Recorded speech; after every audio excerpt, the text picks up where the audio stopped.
Welcome, everyone, to the Michigan Trails Report podcast. I am your host, Tom Funk. Hey, it's August! What the heck happened to summer? Well, we were out enjoying it, having a good old time, and I'm kind of glad that you're here with me today as we close out summer and start moving into fall. And in case you were new or just forgot, I am the author of 50 Hikes in Michigan's Upper Peninsula and 50 Hikes on the North Country Trail. I also like to chime in once in a while on your various Facebook hiking group pages.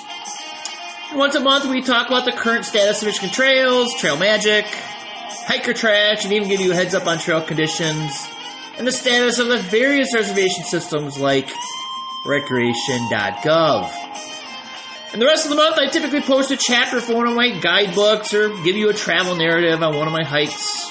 I'll share the details of a historical trail. Plus, every once in a while, I'll share the biography of a famous outdoors person that is from the Great Lakes or has traveled through changing the course of history. So, just go to the table of contents where you'll see gobs of content. I think I'm approaching 200 unique podcasts. And with that, let's start talking trails. But first, let's recognize our sponsor, Germfast Hiker Hostel and Retreat, formerly known as Gateway to Pictured Rocks. The Germfast Hiker Hostel will have a soft opening in the summer of 2025. Catering to outdoor enthusiasts, they will cater to North Country Trail backpackers. Woohoo! Subscribe to their Facebook page, Hiker Hostel and Retreat, Germfast, for updates. Well, that's pretty cool. I don't think there are any hostels in the UP. And from what I know, the cost of lodging has gotten out of control in the UP, especially in the Grand Marais, Munising areas, especially for those of us that are frugal, or, well, just plain broke, probably because we spent all our money on gear. All right, and thank you very much to my friend Adam Main, who provided the bumper music for our podcast today. And Adam is a musician in Kalamazoo, Michigan. All right, Trail of the Month. I did a bunch of hiking during our rainy, bug-infested summer. I found a new trail, West Lake Preserve, north of Chelsea. I was visiting a friend in Chelsea, and I had some time to kill, so pulled out the old All Trails app and found me a trail and went out there. This is a Washtenaw County Park. It's a 276-acre property. Established in 2008, there are over 2 miles of hiking trails, although it looks like a lot more. So it felt like a lot more, too. Anyways, there's a wide range of ecosystems, such as forest, wetland, open water, open fields, and lots of autumn olive. Bring your binos. The diversity of habitats attract numerous types of birds, including sandhill cranes, wild turkeys, belted kingfishers, and eastern bluebirds. And you even see bald eagles there every once in a while. None of these birds I saw while I was there. I think the coolest bird I saw was a green heron. So the forested area of West Lake Reserve consists of mature oak and hickory trees, with some portions having sandy soil, dry enough for, get this, blueberry bushes and bracken fern to grow. So it has a nice northern feel to it. Other portions of the property are very wet, lots of wetlands. There's even a buttonbush swamp, which I think is probably one of my most favorite habitats in the state of Michigan. And there's also lots of different reptiles and amphibians there as well. So check out the Washtenaw Park's website for info and maps, and there is a parking area, but there are no other facilities. Trail conditions and alerts. Let's start with the bug report. Holy smokes, people. What a buggy summer. I had to shorten several hikes because the person I was hiking with, well, they didn't have the same tolerance level as I do when it comes to bugs. So as a good host, I accommodated their needs. And although we don't see very many tick reports anymore, the mosquito situation statewide was definitely and continues to be more problematic than usual. Since some cool weather rolled in, stable flies have died back, well, maybe they've just gone back into the woods. But in any case, as soon as we get a frost, we can commence our comfortable fall hiking, and that's what I look forward to. Trail conditions, well, we've got, On the North Country Trail west of Bob Lake, Forest Road 110 will be closed between just north of Forest Road 1180 and Pori Road for a culvert replacement, so you'll be able to access North Country Trail from Forest Road 1180 or from the south. Northwest of Croton Dam, there is a private ownership problem with Forest Service. Boy, I'll tell you, that area is a hotbed for private land problems. I have personally experienced that myself. But anyways, the route has changed to temporarily follow 48th Street and Oak Avenue and follow the marked. I think that's the spot I had a problem with. What's right in there? Oh my goodness. Anyways, follow the marked route along this road walk until they figure out what to do. And some of our longer standing trail alerts, Bush Creek Bridge, Trap Hills is still out. We still have our perpetual warning of Victoria Dam, and there's still that timber sale going on the North Country Trail at US 131 and M32. Ooh, trail closures and conflicts. I suggest just going to the Michigan.gov DNR About Newsroom Closures website and checking out their site. There are 44 trail and campground closures listed this month. And I'm only going to mention here, due to time constraints, the trail closures. So the big one is Ludington State Park is closing the majority of its park on September 3rd through July 1st of 2025 for park enhancements. Now, the thing is, there are going to be all these projects, but the majority of the park will still have a lot of the trails that are open. You just get to access them from the public roadway along M116, so keep that in mind. Sounds like it's going to be pretty much a hassle. I know a lot of people up in Ludington, they're not happy about it because of that going out there.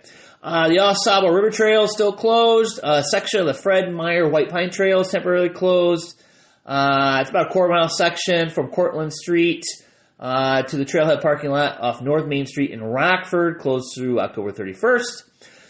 Segment of Lake Mary's Plains Pathway, which is in Iron County, is closed. There's an unsafe bridge and boardwalk impacting the northern loop around Glidden Lake. There are no reroutes, so it's going to be an out and back for you. The Shore Shore Trail, which is a horse trail, but a lot of us, yourself included, myself included, have hiked this. There is a closure across the Cornwall Dam in the Pigeon River Country State Forest, and it's going to be closed and rerouted, and it affects the segment between the intersection of Road 45 and Road 46. And finally, there's a bear alert for Grand Island. Bear have finally become so dense they are now seen swimming in Munising Bay to the mainland to get away from the high density, and they're also causing problems for hikers, so keep that in mind. Take all precautions. All right, moving on to Gearhead. I have a confession to make. I collect old camping and backpacking gear. Yes, I do. So, when you get old like me, you start collecting stuff. And I'll tell you, I love it when I score a deal at a garage sale or a thrift store. So recently I found a 1970s external frame Eddie Bauer backpack for $7. And I also found a circa 1980 gas stove, and it still had its fuel canister to it, and that sucker lit right up. I was very excited. So I'm a collector also of old Thermos brand bottles. I collect Coleman lanterns and old canoe portage gear. And I am old enough to have used some of this stuff in the past. So do you collect any old gear? Well, tell us about it on our Facebook page where I'll have a posting. Yep, it's time for the Don't Do This segment of the podcast, but I'll sprinkle in a little bit of a pro tip and inject my opinion as well. A threefer! All right, so buckle up, people. Here we go. Just last week, a woman from Battle Creek experienced a fatal medical episode while hiking on Isle Royal.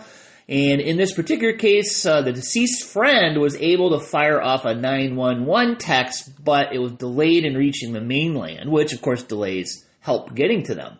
Now, I've been to Isle Royal a couple times. A bunch of you have been to Isle Royal a bunch of times. So the first time I went, GPS nor cell phones, they didn't exist. The second time, cell phones were a thing, but the InReach, well, that was pretty new to the market when we went there. I don't even think I had even heard of it at the time. So when I was on the Isle Royal Forum recently, the discussion of emergency communication came up. And everyone was blathering on about spots and inReaches and cell phone service, etc., so on and so forth. And I'd say whatever emergency device you choose to use, it should be situational to the conditions of your trip. Now, what do I mean by that? Well, I've taken 2 trips to the Boundary Waters to hike the Border Route Trail in the Kekahabek.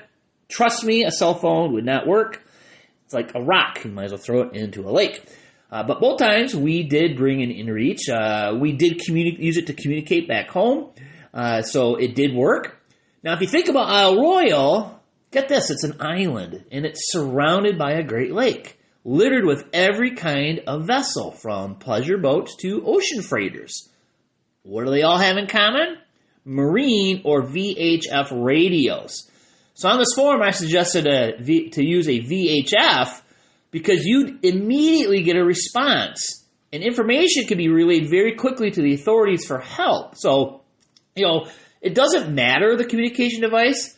It's as soon as the authorities know your location, the response time, it's the same. So the where you can save some time is on what is the appropriate device, because the delay comes in from the device you're using. The communication chain, the interpretation of information, and the relaying of the information to authorities. Now, Isle Royal is a national park, and there are plenty of Park Service vessels and marinas and a staff with VHF radios monitoring Station 16 24/7. So if you put out a call saying Mayday 3 times, you're going to get everyone's attention. Now, I'm pretty sure there'll be a longer delay from an inReach or a spot message making to the park staff. And when seconds count, VHF is probably your best option. Now you're going, Tom, VHF radios are line of sight. Yes, they are. And standing on the shore of Lake Superior, you'll get about 5 kilometers of range to another radio, possibly more to a vessel with a tall mast. But if you're already up on the Greenstone Menang, you can, or if you can get up there quickly, you'll get the attention of every vessel within a 20-mile range. And that includes Grand Portage, Minnesota, because you're only about 17 miles away. So it's something to consider. If you're canoeing or kayaking in Isle Royal, you really should bring a VHF with you anyway. And if you're hiking, a handheld unit, a VHF handheld unit, it weighs as much as an inReach. So it's just something to think about.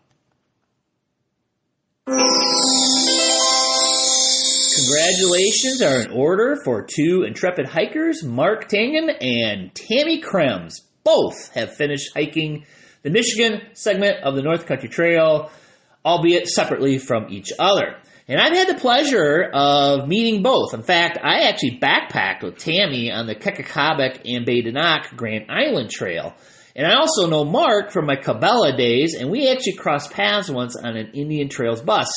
He used Indian Trails to spot himself on a northern Michigan North Country Trail hike, while I was using Indian Trails to get to Newberry. So let's give them some love and congratulate them.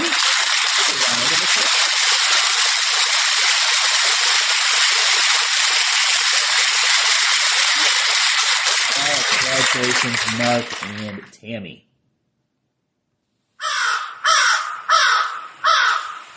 When I was in the Upper Peninsula a few weeks ago, myself and a couple of friends went on a 4-way, not to search for crows, but to search for evidence of the Lac Vieux to L'Anse Native American Trail. A lot of this trail has been converted over to forest roads, and if you're looking at a map, it's relatively easy to follow through the Ottawa National Forest. But as it leaves the Ottawa, there's not much signs of it until you enter the Copper Country State Forest near Big Lake in the Covington area. And in between is the Sturgeon River, a real rip-roarer with deep waters and steep banks across most of its course. But if you look between the 2 places where the trail disappears on the landscape and connects them, it crosses right at Tibbetts Falls. And the North Country Trail parallels the Sturgeon along the area and along the falls. So what we did is we found an old 2-track that brought us to a parking area designated for the falls. And we hiked downhill, found the North Country Trail, and hiked both directions on the trail, looking for anything like an old path or a depression in the landscape, or at least where the landscape was a little bit more gentle, because it was pretty steep drops down to the river. Now, Tibbetts Fall isn't much of a falls. In fact, I'd say it's a series of shallow rapids that stretches maybe for about half a mile. And at the southernmost point of the trail on an oxbow, we could see an outlet of a creek, and that was across from us. So we're looking across the river, we could see a creek where it was coming into the Sturgeon. Then we took out our maps and we figured this was Kelsey Creek. Now, this creek came in from the south at a gentle grade and cut through the steep banks on the south side of the Sturgeon. Then we turned around, kind of took in the landscape around us, and we could see the land gently rising behind us. So with no steep banks, we figured that this would be a great place to cross the water, as it was only ankle deep. And us old fuddy-duddies, well, we thought we could cross it no problem. And referencing the map, it was a straight shot to the 2-track we drove down. So we all felt, this would be a good idea to come back in the fall where we can see better with no leaves or bugs. Because bugs are pretty bad that day, and to get a better feel for the landscape. Anyway, it was a fun adventure. Trail calendar. So things are starting to perk up for the fall. There's quite a bit of North Country Trail stuff going on. Probably the most important I'll mention here in a bit is an event. But the Hiawatha Shore to Shore, it has 3 hikes. It has a bridge warm-up on September 1st, 2 p.m., a two-hearted hike on September 14th, 2024, and Hike Between the Falls on September 29th. So check out their Facebook pages. Check out the North Country Trail events page for the gory details. I'm just kind of hitting the highlights here. Harbor Springs, September 7th, is their monthly hike, and they're going to be around the Goose Pond area. Western Michigan chapter also has its monthly hike. They're going to start off of the 128th Street trailhead. Chief Noonday chapter has a hike on September 28th, and it's going to start at the Middleville Village Hall at 9 a.m.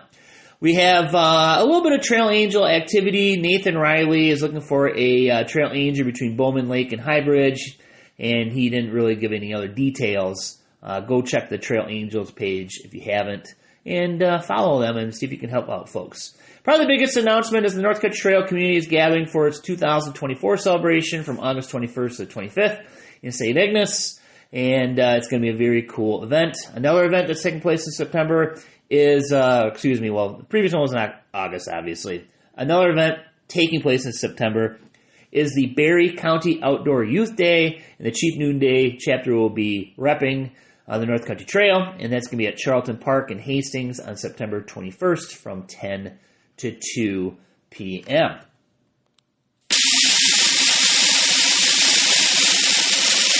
All right, time for the reservation report, brought to you by MichiganTrailMaps.com. High-quality maps of many of your hiking trails, like pictured rocks, downloadable maps, and books on hiking in Michigan, like mine.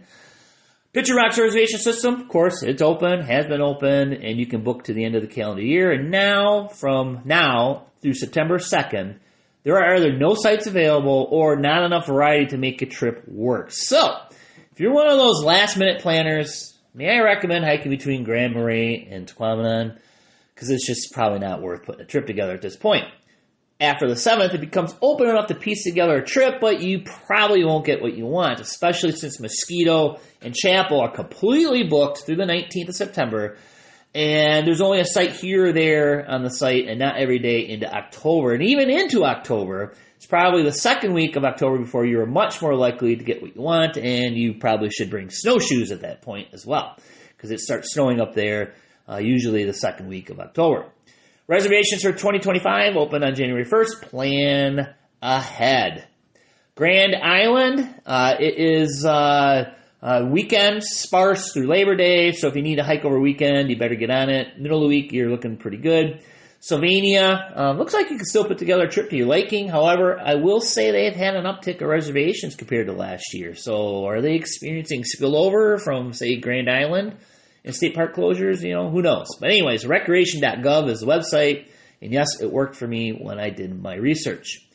State park campgrounds, Michigan, actually, MIDNR reservations.com.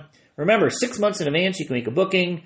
I chose a random state park for Labor Day, Gogebic State Park in the Western UP, and plenty of campsites available. I checked the backcountry camping sites. The Porkies, there are a few stretches of dates where maybe a bit of a challenge to make your itinerary work, but for the most part, there is enough openings to make something happen. So, I would get on it, though, because they could be snarfed up pretty quickly. Craig Lake backcountry sites, still plenty of openings now through fall. Tequamanon Falls State Park backcountry sites are full, or one site is left on weekends into October.